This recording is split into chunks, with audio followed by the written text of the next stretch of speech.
Hello and welcome back, everybody, to the DanJohnUniversity.com podcast. I'm Dan John, and each and every week I sit down here and answer your questions. If you have questions, please send them to podcast@DanJohnUniversity.com.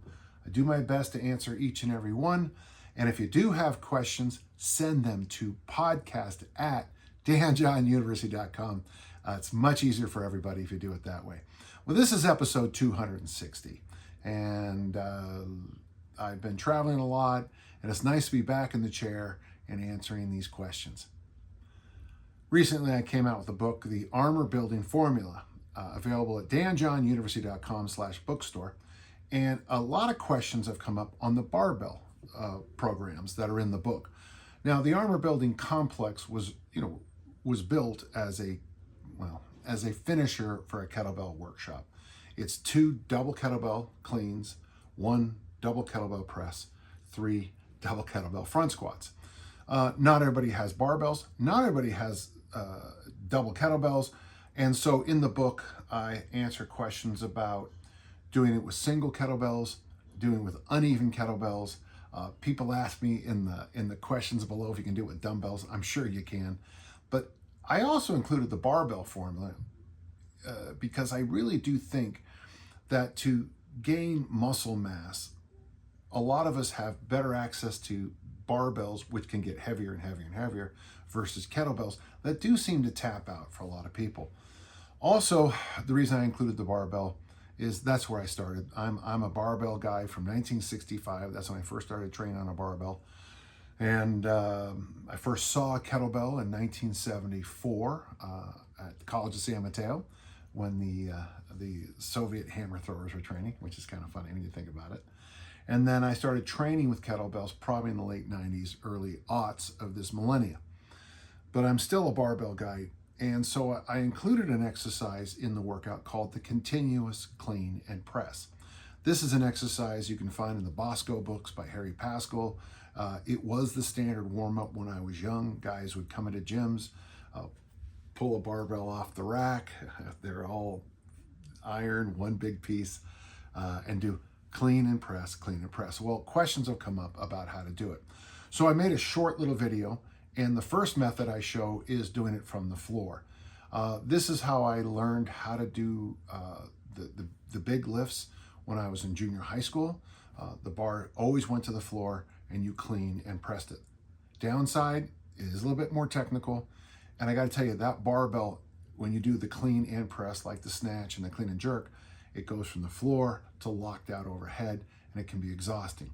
The second method is just below the knees. Some people call it the hang.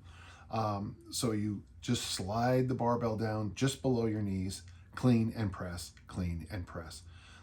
The most popular variation is the one that I show last. Sometimes this is called the high hang. I'm sure there's other terms for it too. But this is where the weight just slides above the knees, and you jump the weight up and press. Bring it down to the chest, bring it down to just above the knees, jump the barbell up and press, clean and press. In the book, I also go into the programs, then slide into combination movements, very much like the armor building complex. So what we now have is the continuous clean and press followed by the front squat.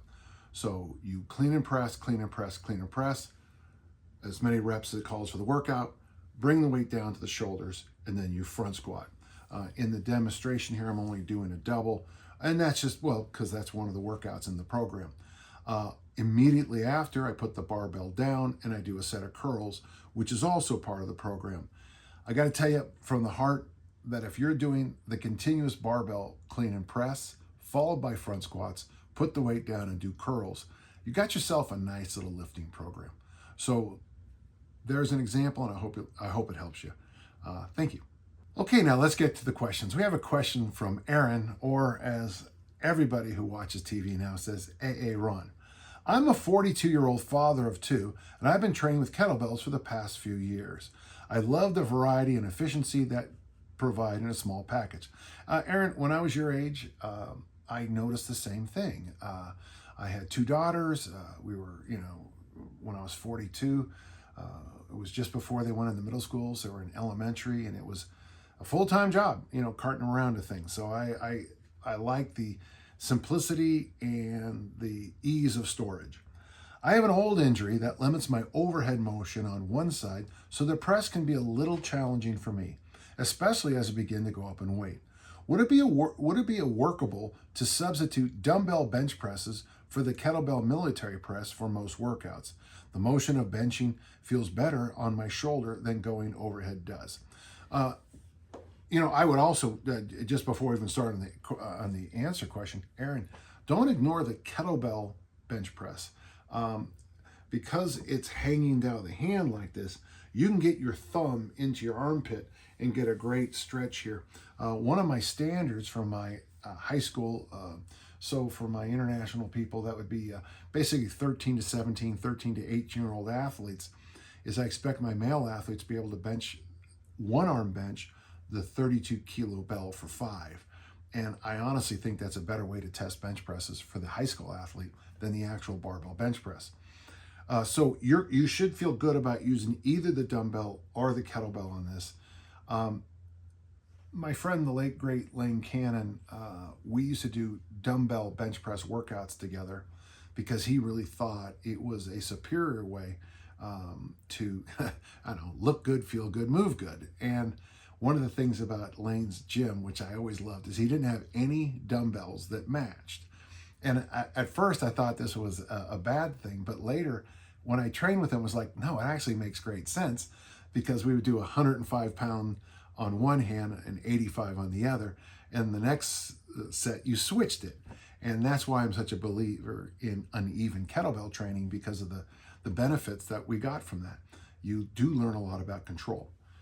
If you're going to do the kettlebell one-arm bench press, I do like the idea of just doing it with one hand, and the other hand has to be free.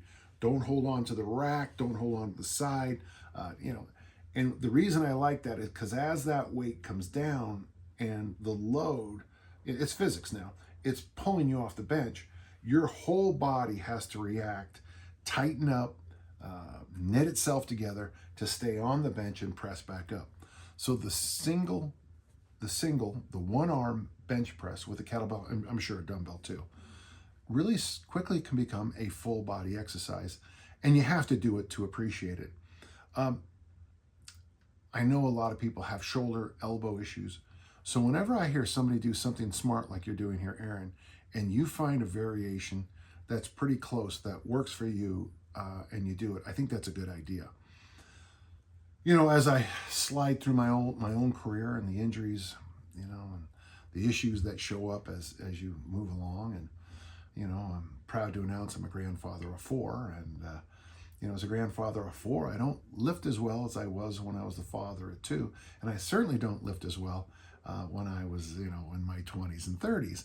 Weird that, but I make small adaptations, small changes, and I think there's a lot of reasonableness behind that, but I also think there's a bit of genius behind it too, because instead of beating yourself with a stick all the time, you're working with what you have.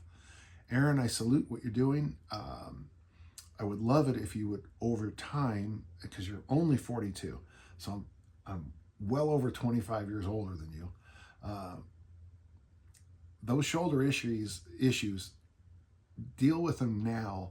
I don't know what kind of rehab or what you're doing, but I would suggest kettlebell halos, just hanging from a bar, seeing a good physio or physical therapist, doing the drills, doing the exercises. If it's unfixable, it's unfixable. But if you can just nudge yourself into a better place, I think that's going to help you long term. Good question, Aaron. And let's all start a single one-arm bench press crusade here. Thank you, my friend. Jim asked a very similar question, and it's interesting how these kind of happen during the weeks. Lately, I've been wondering if the horizontal press is needed when one is doing the vertical press, as you still get anterior shoulder and triceps covering, also known as pushing. First off, Jim, this goes against the way I coach. I don't believe in what bodybuilders do. I call it Frankenstein's monster training, where you're a collection of body parts. When I throw the discus, I will have very poor personal trainers say, well, you should do some flies to help you throw farther. That is too stupid to comment on, because if you think you can throw a 2-kilo discus 62 meters by going, you're crazy. I've had crappy personal trainers who are boyfriends of my athletes hurt my throwers by telling them that the shot put is a tricep exercise, and they would have them do skull crushers. If you think you can take a 16-pound shot and tricep extend it over 22 meters, and if you do, I'm investing in you. So just for the record, Jim, I'm not angry. I just think it's a point of clarification. I don't believe in Frankenstein's monster training. If you clean and jerk 400 or 500 pounds, you deadlift 800 pounds, you're going to have total development in all your muscles. My question really boils down to, is one missing out on either some chest strength or aesthetic benefit? I'm glad you added that. Or functionality benefit. Any of these or all of them. My background was in bodybuilding many years ago, so this mentality of all muscles must be perfectly targeted from multiple angles in a balanced way is still a mental hurdle I can't overcome. You can say, well, just do both. What's the big deal? But lately I've been liking minimalistic functional training, 2 to 4 exercises a session. I like that. And the horizontal and vertical presses are mostly an overlap. Appreciate any thoughts you have before I bail on the horizontal press. So when it comes to the weight room, are you miss anything with kettlebells or the Olympic lifts on chest training?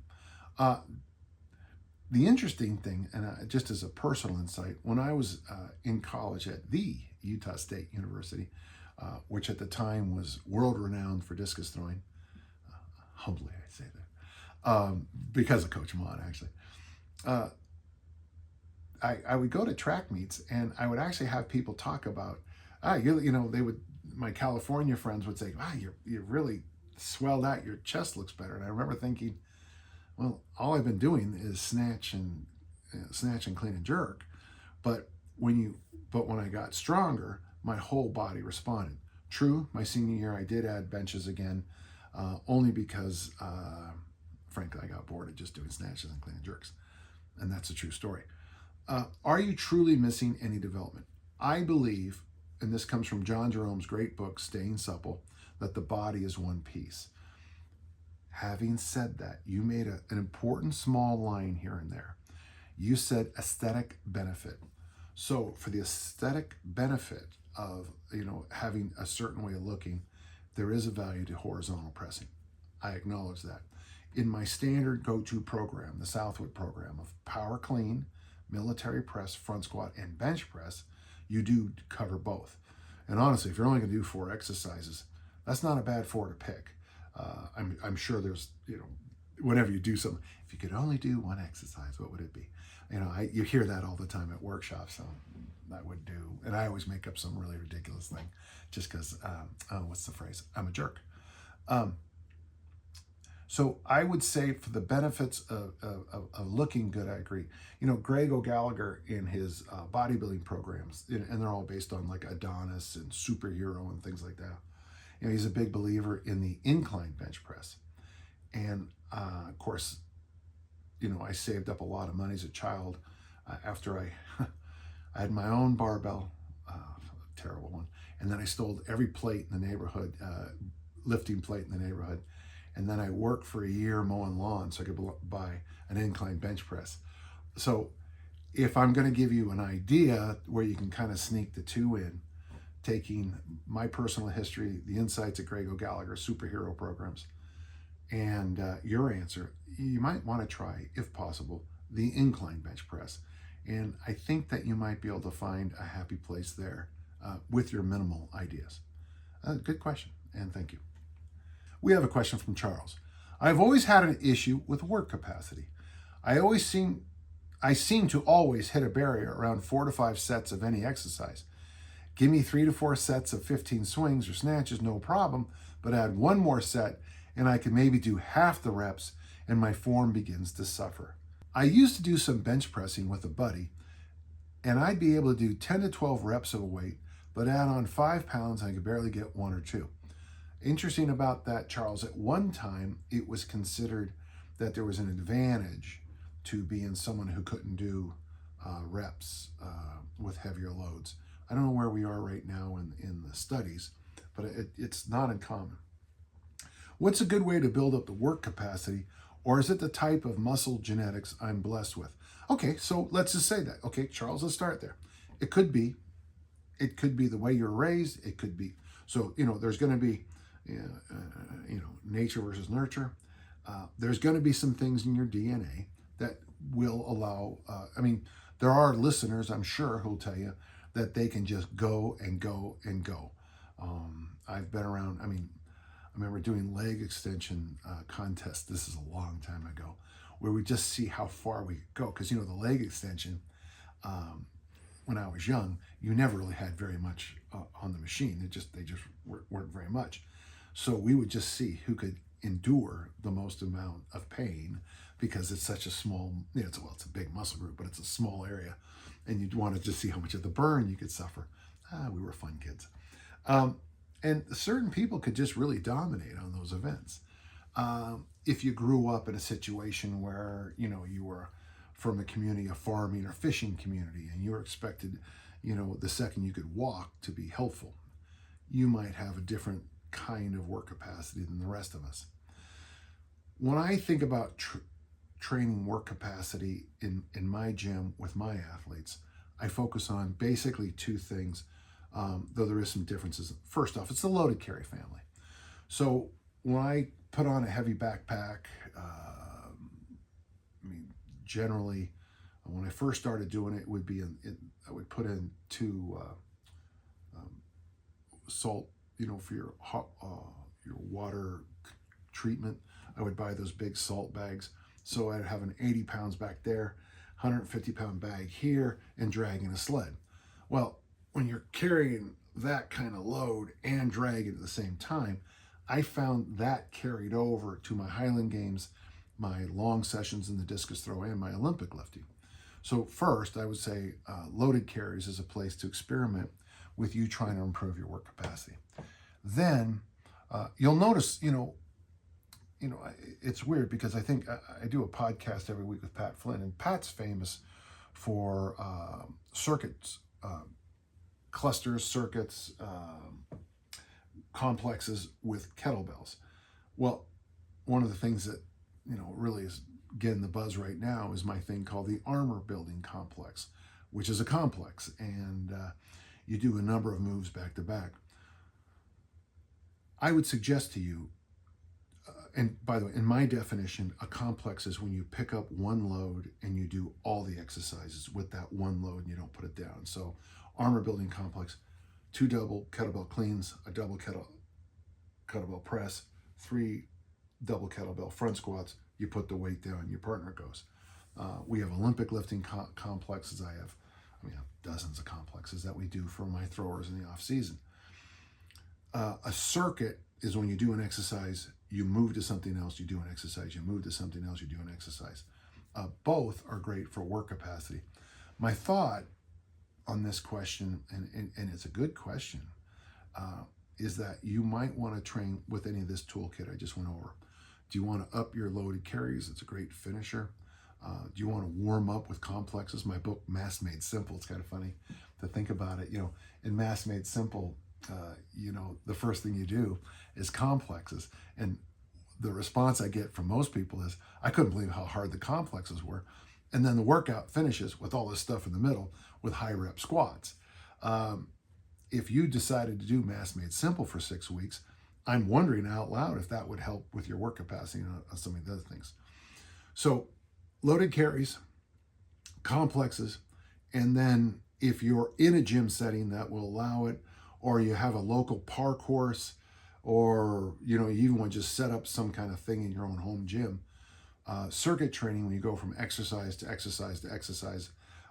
I was taught as a kid that you want to do an upper body exercise followed by a lower, followed by an upper. And of course, we always would ask, where do sit-ups and hyperextensions count? But, that's because we're kids. I still don't know. But any of those answers would be good for you. one thing I would like to share with you, and this is something I talk about a lot, I break up my throwing season into two big mental concepts, okay? The first concept is fit goes far.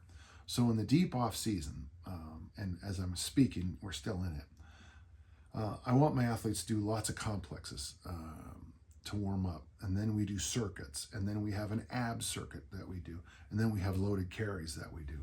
So what I'm trying to get them to be is fit, increase work capacity.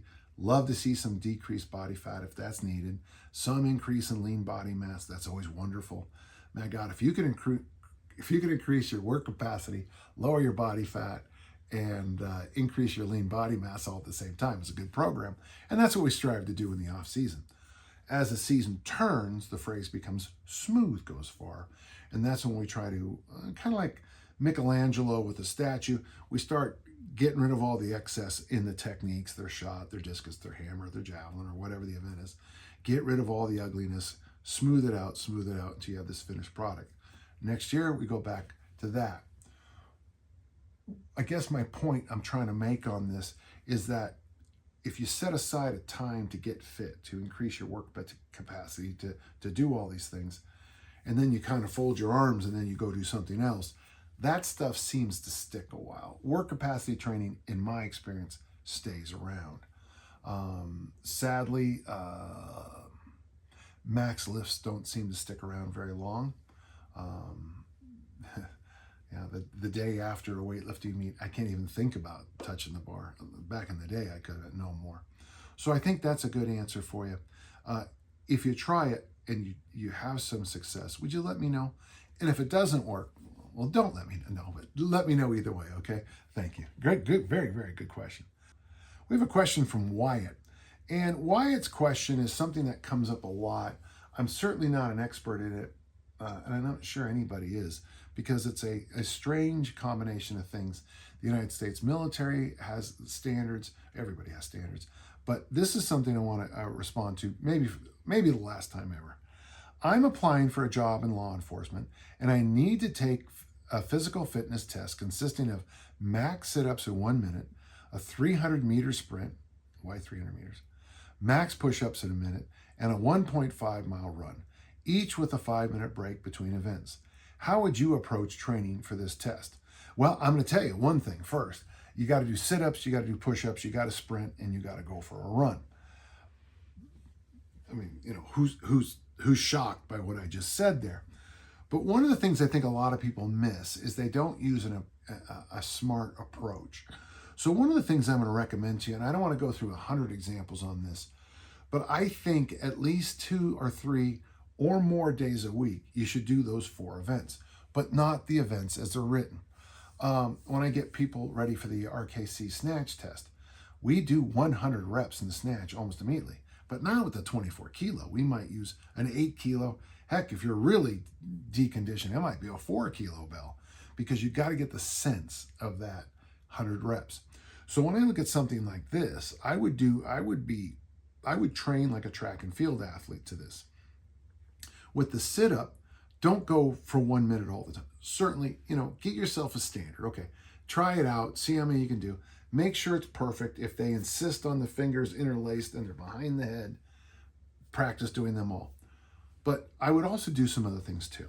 First off, I wouldn't mind seeing you triple all the events at least once a week. So a 3-minute sit-up test. Now that means you're going to have to change the tempo, you have to change everything. A 3-minute push-up test. Instead of a 900-meter sprint, a 300-meter sprint, I was about to say a 900-meter sprint, but I'm not sure you get the value out of that. So in that case, maybe just a 400. But you should at least once a week run. You got a 1.5-mile run. So let's have you run like 5 miles at least once a week, so that you're building up the surplus of the time. I don't want you hitting the wall on your max sit-up test at 45 seconds. Doing the 3-minute test will get a chance for you to practice there.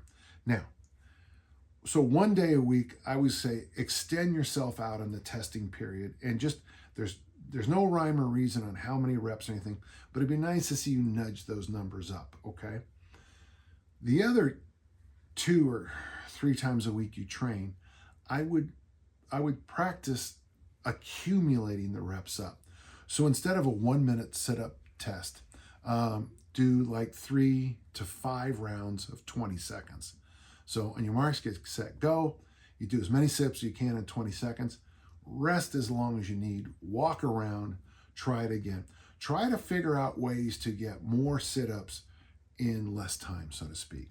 I don't know what your max numbers are on any of these you're supposed to hit, but you want to be able to do 2 things. First, you want to be able to know that you're not going to die when you hit the 1.5 mile run.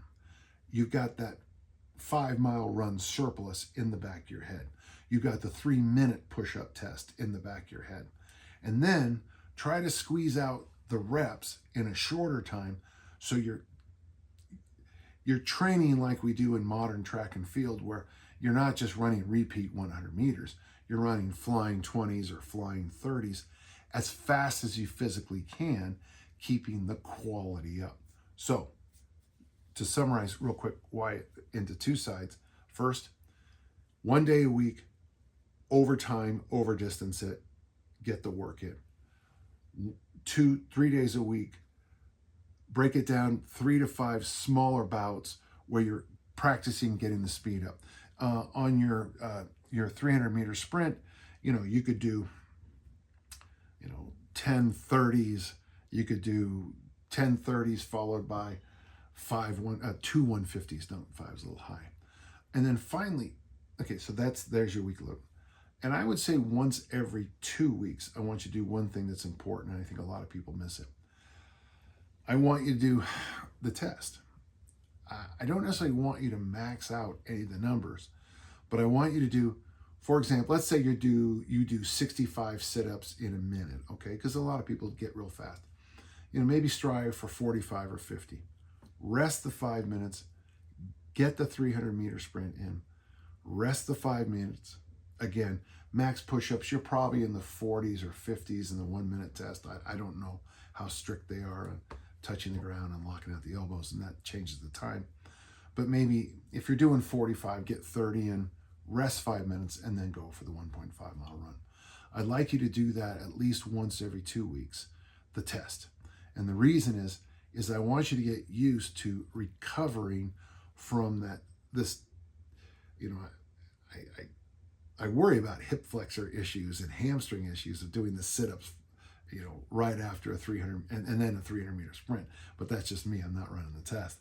But Wyatt, I think that's a sound approach, and play to the test. Play to the test. When we get people ready for combines, you just find out what the combine things are and you play to the combine. This is a game. I certainly appreciate law enforcement officers, but this is a minimum, and you're expected to be a lot more throughout your career. Good question, and thank you. Okay. Ross has a questions. 1, have you or any of your clients had any experiences with Pilates? And yeah, very much so, and I've said this on this channel. Joe Pilates is kind of an interesting guy. Anybody who coaches with a glass of scotch in their hand and a cigarette in his other hand, hey, I'm all in. I think this is great. And if so, what are your thoughts? Does it have legitimacy, or is it a fad? So first off, let me say this. One of my javelin throwers who's really improving, she does a lot of Pilates, and then she does sprints and squats. There's her program. And she went from being okay to a runner-up in conference and the school record holder on that. So yeah, I think Pilates have a great value. I know it's almost it slides over into that weird like yoga-ish area where instead of doing a flexibility workshop, it almost starts to move into a religious tradition. I like Pilates. I think there's value to it. It's got to be done correctly. But I tell you, for what it does to knit an athlete, it's outstanding. I'm a big fan, done correctly. All right. And he has a follow-up question. 2, what advice do you have for dealing with back injuries? Art Devaney on losing fat. Don't get your back hurt in the first place. Sorry, I'll continue. I work construction, so I'm inevitably carrying odd things in odd ways and often working in a strange position that can hurt my back. I do the McGill Big 3 daily and carries multiple times a week with my easy strength or other practice, but I still end up with a back injury every 6 months or so. Any advice would be helpful. The only thing I'd like to add, so first off, so gentle listener, listen to what Ross is saying. Ross is doing some of the smartest things you can do for keeping your back healthy. Stu McGill's Big 3 is fabulous. I think the easy strength work and the carries is great. But there was one thing missing in there, Ross. I think you have to go for walks more often. Stu, in his book, The Gift of Injury, which I'm sure is right over there somewhere. I just won't be able to find it in time. He talks about taking a 10-minute walk before every meal for back health. I got to tell you, if you can take a 10-minute walk before or after every meal, I think that's as good for your back, and of course, and your fat loss protocols, anything.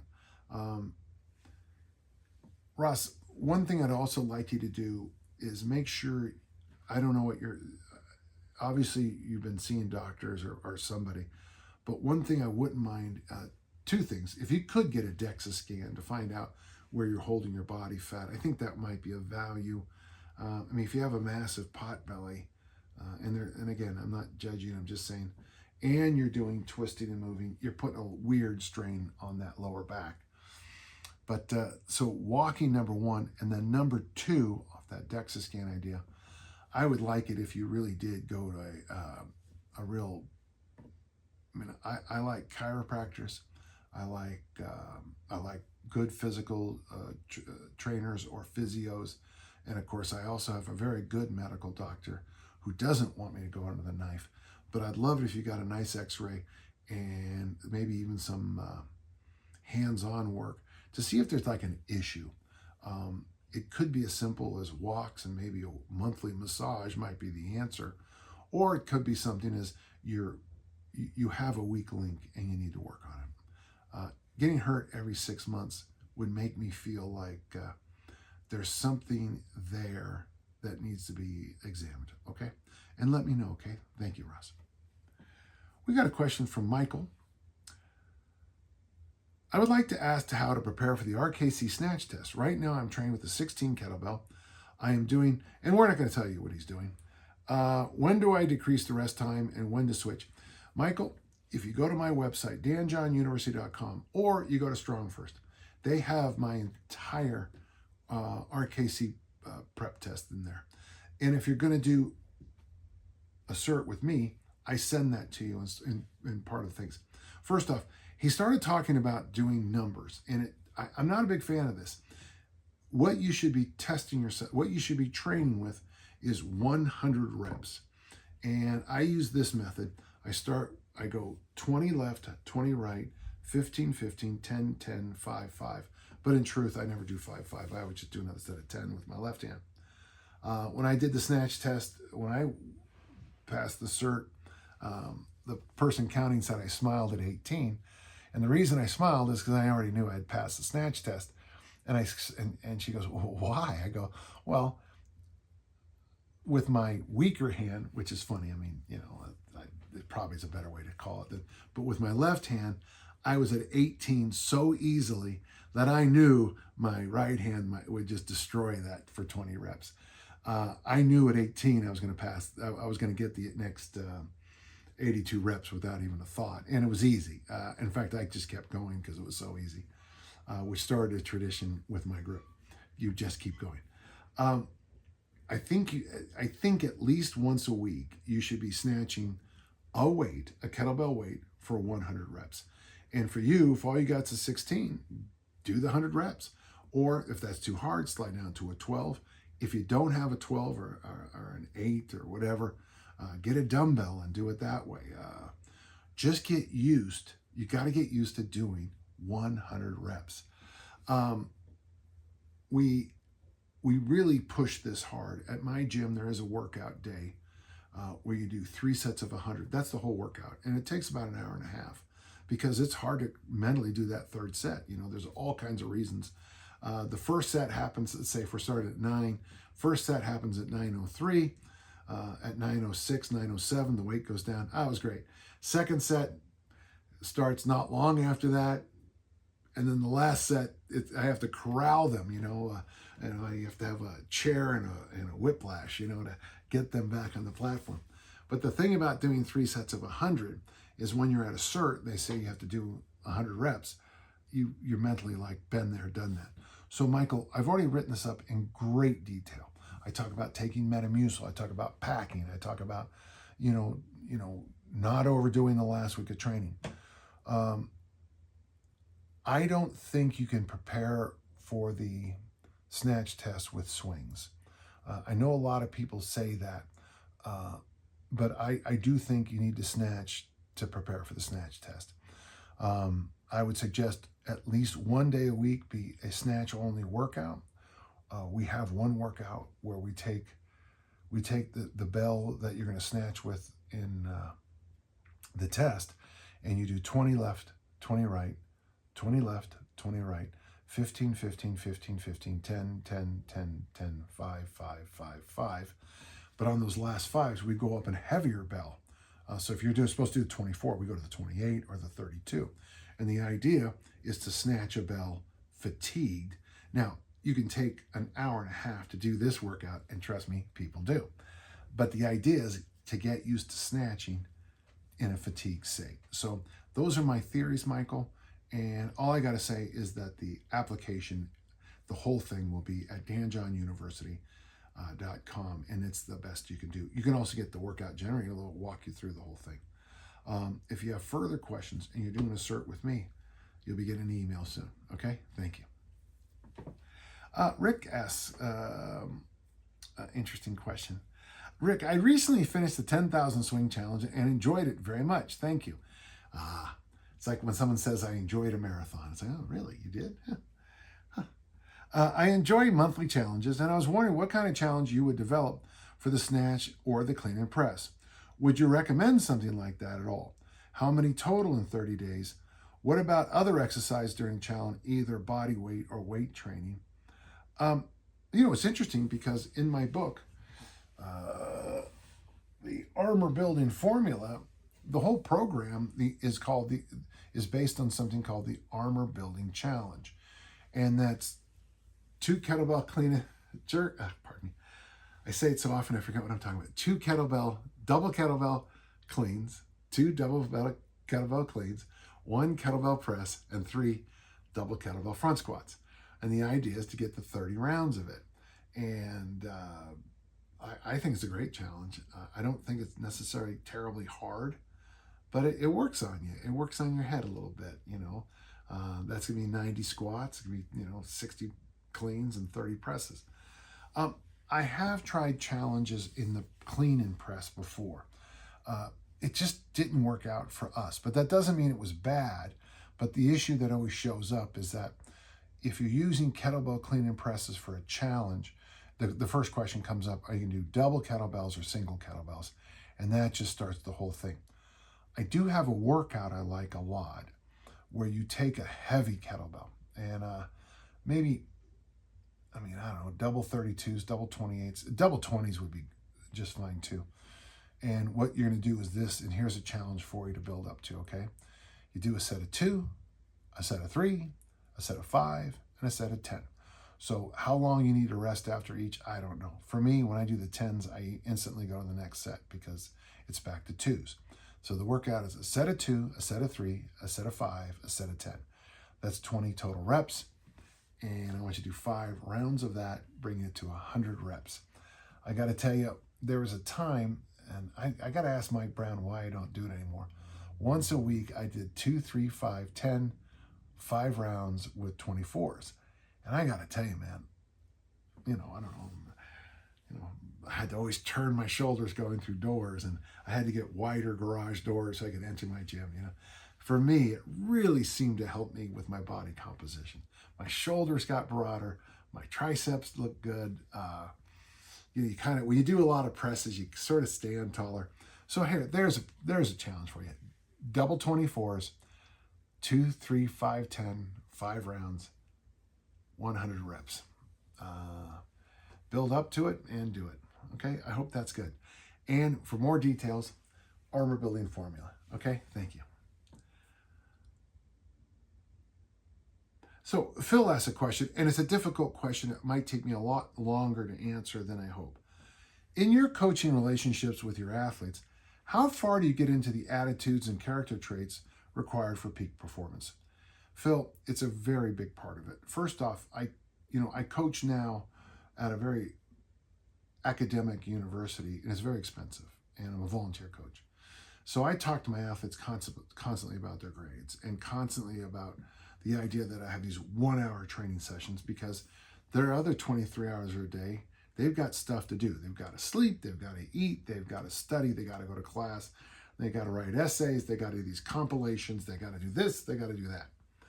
So the first thing for me is I'm a big fan of this idea. He follows up, Phil writes, I'm thinking of the late John Wooden's Pyramid of Success. What traits and attitudes would be part of Coach Dan John's Pyramid of Success? Well, I can't imagine it. I don't know of a trait that I consider on the good side to be good, to not be on this list. I'm sorry. The thing I would do if I were you is I would take us back to Socrates, Plato, Aristotle, and the philosophers, and talk about the idea that the mean between extremes is one of the most important things. So for me, I mean, it's going to sound cliche fest, but the classic ideas of moderation are very important to me. The classic ideas about courage and temperance are very important to me. I like somebody who can light the switch and want to, destroy the competition. But then also, if an athlete a fellow athlete gets injured or there's a need for compassion, they're compassionate too.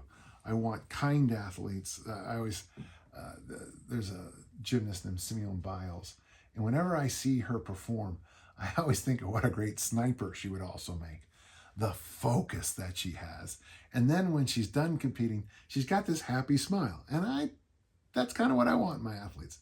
I don't have anything perfectly done for you on this, but when I think about the things I talk about, very often with my athletes, I do take them back to the Judeo-Christian aspects of Western civilization, the influence of the Greeks and Romans on Western civ, the importance of the Middle Ages with the kind of the clarification of a lot of these things, which opens the door, of course, for the modern thinking. It's funny, Coach Mon told me one time that the only thing he looks for in an athlete is speed and smarts, because he felt he could teach him everything else. And I've always loved that line. But I also look for a person that, my best athletes tend to be people you'd want to go on a 14-day cruise with. You wouldn't mind going on a vacation with. You wouldn't mind driving a couple of days in a car with. That's my opinion. I'm sure others are there. It's obvious, it's easy to make the cliche fest, Phil, and say, they gotta work hard. Well, yeah, everybody works hard. But what I begin to notice is athletes who are grounded, very often in track and field, in every sport I coach anyway, you can almost see in the grades, the academic grades, what you're going to get on the field of play too. If someone doesn't have discipline in the classroom, rarely do they have discipline anywhere else in the world. There's a coach, I just heard something, is that they like to go unannounced when they're recruiting to a game, and they watch the athlete who they're recruiting, and they watch for a couple things: how they treat their teammates, but the key is this: how they treat their parents. And he won't recruit anybody who's a jerk to their parents. And I just thought to myself, that is a great insight on how I wish I could do things. I love my daughters, but I will say this: I'm not going to mention which one it was, Lindsay, but one of the hardest athletes I ever coached was my own daughter, because we just had our own little struggles there. It worked out okay. she ultimately did, she won the state and all those other wonderful things and was a Division I athlete and all that stuff. But it was tough because if I would have been recruiting her, I wouldn't have recruited her. Don't let her find this out, okay? Thank you. Phil, I'm going to continue to work on this idea. This might actually be a nice chapter in a book. So thank you. Thank you, Phil. Okay, we got a question from Randall. I just watched a video where you cited the RKC Rite of Passage as one of the handful of programs that are in the Pantheon of programs that are pretty good. And you've inspired me to take it back up as something simple to stick it to for a while. Good. What other programs will you put in that Pantheon for gaining the Herculean Physique or other goals? If you're hesitant to rank them, are there particular programs that deserve to reign over other domains as all-time great programs? Yeah, so first off, let me pat my own back. I think the armor building formula is one of those. The continuous clean the barbell continuous clean and press mixed with front squats, mixed with curls.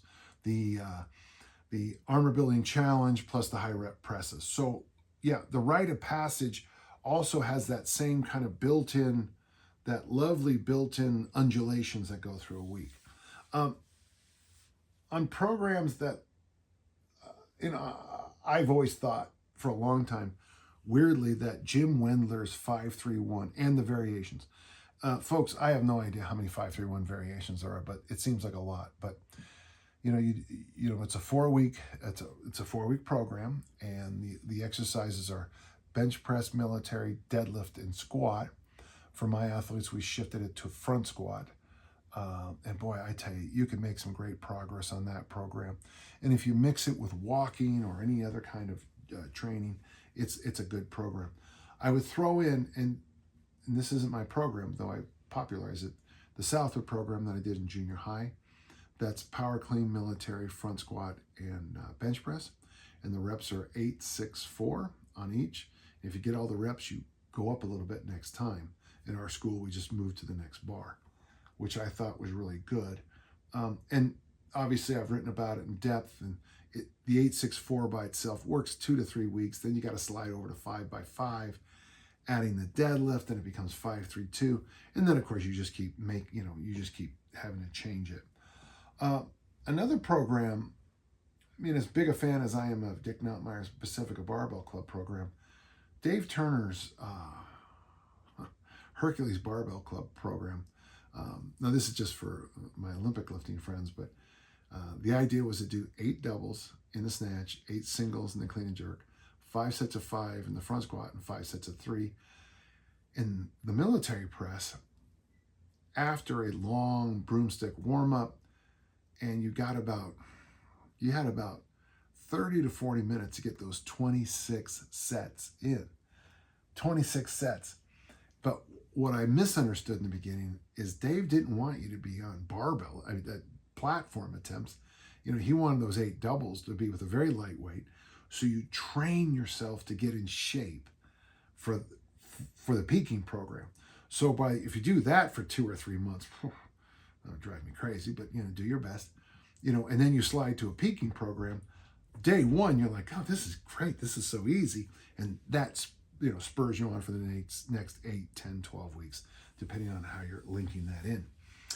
For pure bodybuilding, I would take us back to, you can give credit to Frank Zane, the great bodybuilder. Arnold had the program. It's called the Big Six. I believe Reg Park had it too. You'll find it in Bosco too. I think most of you would be familiar with it, but it's basically you pick the, bench press, pull up, back squat, curl, military press, sit up. Okay, there's 6, but you just do, you pick, 3 to 6, 7, 8 exercises, big barbell, big lifts, and you do them 3 days a week. I think that's stood the test of time, and it makes me laugh, to be honest with you, when I go to these public gyms and I see these guys weighing 130 pounds, doing the workout of the month in a bodybuilding magazine. It's like, first off, the bodybuilder they're talking about has never done that in his life, and second, you're not you're not doing other things that bodybuilders doing, but you're never going to make progress doing these, to failure sets of leg curls, followed by to failure sets of, put 405 on the bar, front squat it for 10, rack it. You're gonna get a lot more than these other light stuff. I know I'm a bit of a jerk when it comes to that, but it's important. But those would be the ones I think. So the armor building formula, that combination, the Southwood program, Jim Wendler's 531. What's nice, the classic Frank Zane, Bosco, Arnold program, those are all good. One of the things that you'll notice in these programs, they've been around a long time, they make sense, and variation on all those can simply be just move to an entirely new program. Some of the new programs that come out have so many variations, I get lost in the middle of them, okay? Thank you. I hope that helped. I know it's a short answer, but that's a good start. Okay, thank you. Okay, we got a question, a fairly long question from Justin. I'm a 43-year-old male, 6 foot tall, 260, and I've been using the general workout generator at Dan John University, and I've been having some good success, getting consistent and feeling like I'm gaining strength and endurance. Good for you, Justin. That's good. But I had a large setback when I became very ill with histoplasmosis. I was unable to exercise for several months, and I got weak as I was recovering. I also jumped from 230 to 260 pounds.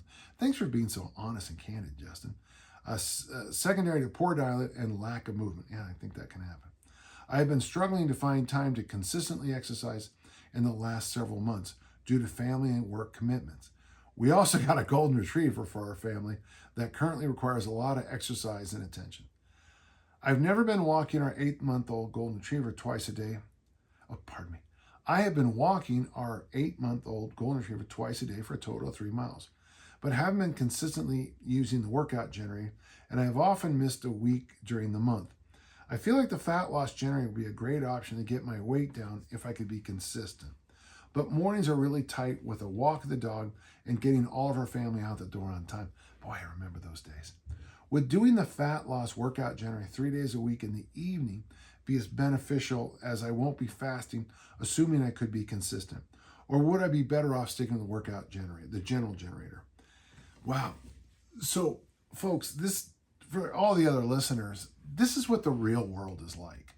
You got somebody who's been training, got sick, been training, got kids, got life gets in the way, been making some progress, got sick, got a golden retriever. The golden retriever now is your workout buddy. You want that golden retriever. A couple of things I would like to say. The only time I want you to do anything fasted is in the morning. I want you to roll out of bed. Hopefully you'll have that cup of coffee, get the leash, and go. There you go. There's your fasted exercise. If in the evenings you can get in that three days a week, the workout generate, whatever you're doing, I think it's fabulous. I would prefer you did the lifting before the walk. But listen, that's all good. So I guess that's what I want you to do. Walk in the morning, eat after, get the kids going. You know the drill. When you get home, if possible, get your workout in, take the dog for a walk. Okay, there's your ideal. And of course, eat protein, eat vegetables, drink water, okay? Nothing new under the sun. But I want you to listen to this, and I want all of our gentle listeners to hear this also. You're doing okay. Life can be difficult sometimes. People with real lives sometimes struggle. One of the things I hate about Instagram is all these fitness influencers who, and I've been with these people at workshops and just different events, and their phone is constantly up here. I got a picture taken with one of them one time. I barely recognized myself. There were so many filters on the photograph of me. Now, there's an upside of me being better looking. That would be nice to be that way, but this is what you get. So these influencers, it sounds like anything bad ever happens. They don't get sick. They don't miss flights. Everything is perfect. Folks, my life is not perfect. I've had to make major changes in the last few months on certain parts of my life because of needs for my daughters and my grandchildren. I, you know, as I'm writing here, I don't know how much longer I'm going to have my dog, Sirius Black. And honestly, by the time this comes out, he might not be with us anymore. And it's going to break my heart again. I mean, I've had some ups, I've had some downs in the last 5 years. But that's what life is.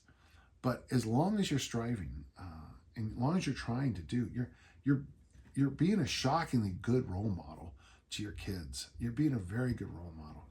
You're doing what you're supposed to do, and you're taking care of business. And I applaud that. Maybe it'll take you a little longer to go from 260 back down to 230, but that's okay. As long as you're trending in the right direction, that's all I'm asking of you, okay? So first off, I applaud you, and I applaud all the other listeners who struggle in life, and that'd be a lot of us. I'm here to help you. Don't listen to the bullies out there, and there are lots of bullies out there. I'm shocked when I get junk on my on forums and stuff like that. It's like, really? I thought it was a nice person. Don't listen to the bullies. Don't let them put you down.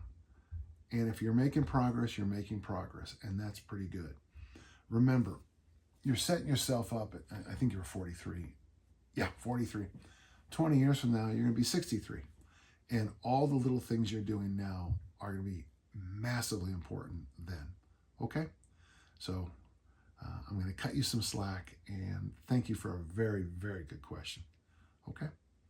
Well, there you go. That's all of our questions this week. Remember, if you have a question, send the question to podcast@danjohnuniversity.com. I'll sit here and answer all of them for you, okay? And as I always say, until next time, let's all keep on lifting and learning. And thank you.